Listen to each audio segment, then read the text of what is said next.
Hello dear students, आज का जो हमारा डिस्कशन टॉपिक है वो है एसिड रेन। एसिड रेन की डेफिनेशन हम इस तरह करते हैं कि the rain having pH of 5.2 or less is called acid rain. एक ऐसा रेन या ऐसी बारिश जिसकी पीएच वैल्यू 5.2 हो या 5.2 से कम हो तो उसको हम एसिड रेन कहते हैं। अब अगर हम पीएच स्केल को देखें तो पीएच स्केल जो है 1 to 7 एंड 7 to 14 है।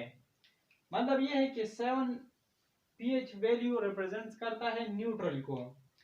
मतलब यह है कि जिस सब्सटेंस की पीएच वैल्यू 7 होती है तो वो ना एसिडिक होता है और ना बेसिक होता है बल्कि न्यूट्रल होता है। अब अगर 7 से कम हो, 1 to 7 हो तो ये एसिडिक कैटेगरी में आता है और 7 से लेकर 14 तक ये बेसिक कैटेगरी में आता है। तो यहाँ पर एसिड रेन की पीएच वैल्यू 5.2 है, तो जब 5.2 है तो ये एसिडिक कैटेगरी में आता है, तो इसी वजह से हम इसको एसिड रेन कहते हैं क्योंकि ये एसिडिक नेचर होता है। इसकी पीएच वैल्यू 7 से कम होती है, एसिडिक कैटेगरी में आता है। तो ये था पीएच स्केल। अब अगर हम काजेस और इसकी मैकेनिज्म की बात करें कि किस तरह एसिडिक पॉल्यूटेंट्स बनते हैं, किस तरह वो रेन के साथ शामिल होकर डिफरेंट एसिड्स बनाते हैं, तो अगर हम देखें व्हीकल्स, गाड़ियां जो होती है इनसे जो धुआं खारिज होता है, फैक्ट्रीज, कारखाने जो होते हैं इनसे जो धुआं एटमॉस्फेयर में जाता है ऊपर, इसके अलावा फॉसिल फ्यूल्स की जो बर्निंग होती है, फॉसिल फ्यूल्स में कोयल आता है, पेट्रोलियम आता है और नेचुरल गैस आता है। जब इनकी बर्निंग होती है, इसके अलावा जब डिफॉरेस्टेशन होता है, मतलब यह है कि कटिंग ऑफ ट्रीज, तो इनकी वजह से डिफरेंट ऑक्साइड्स एटमॉस्फेयर में जाते हैं जिनमें ज्यादातर ऑक्साइड्स सल्फर ऑक्साइड्स होते हैं, नाइट्रोजन ऑक्साइड्स और कार्बन ऑक्साइड्स होते हैं। तो जब ये एटमॉस्फेयर में जाते हैं वहां पर ये ऑक्सीजन के साथ रिएक्शन करते हैं। तो जब ये ऑक्सीजन के साथ रिएक्ट करते हैं तो सल्फर डाइऑक्साइड बनता है, नाइट्रोजन डाइऑक्साइड और कार्बन डाइऑक्साइड, ये तीनों पोल्यूटेंट्स बनते हैं।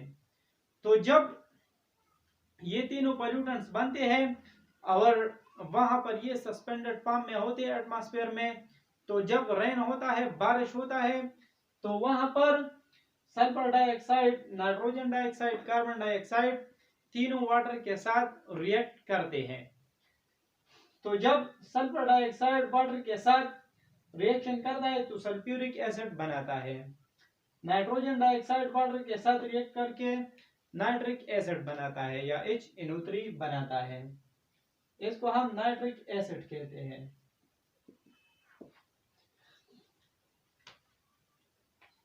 इसके अलावा कार्बन डाइऑक्साइड वाटर के साथ रिएक्ट करके H2CO3, जिसको हम कार्बनिक एसिड कहते हैं।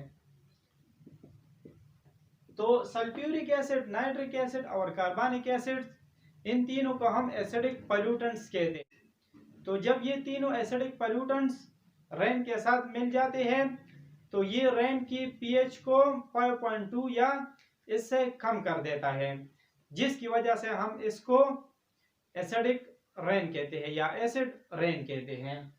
तो इसका मैकेनिज्म इसी तरह है। इसके बाद अब एसिड रेन के जो हार्मफुल इफेक्ट्स है वो क्या है, तो पहली बात तो ये है कि damage to the plant life, पौधों के लिए ये बहुत ज्यादा खतरनाक होता है क्योंकि जब ये एसिड रेन प्लांट्स पे पड़ता है तो उनका जो स्टेम होता है या लीव्स होते हैं उनको कोरोड कर देता है, डैमेज कर देता है।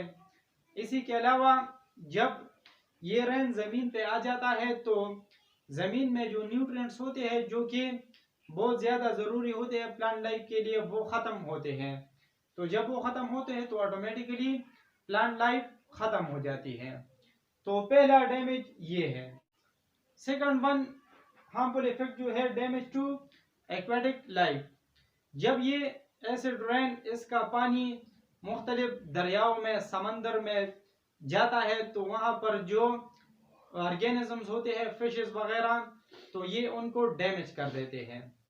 इसके अलावा थर्ड वन हार्मफुल इफेक्ट जो है, स्टैचूज और बिल्डिंग्स जो होते हैं जो कि ज़्यादातर मार्बल से बने होते हैं, तो उनके लिए ये बहुत ज़्यादा खतरनाक होता है, क्योंकि जब ये रेन मार्बल स्टोन पे पड़ता है तो चूंकि ये एसिडिक होता है, कोरेजन करता है, तो इससे वो स्टोन कोरोड हो जाता है, जिसको हम स्टोन कैंसर कहते हैं।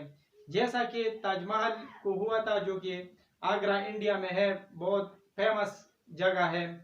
तो ये थे इसके नेगेटिव इफेक्ट।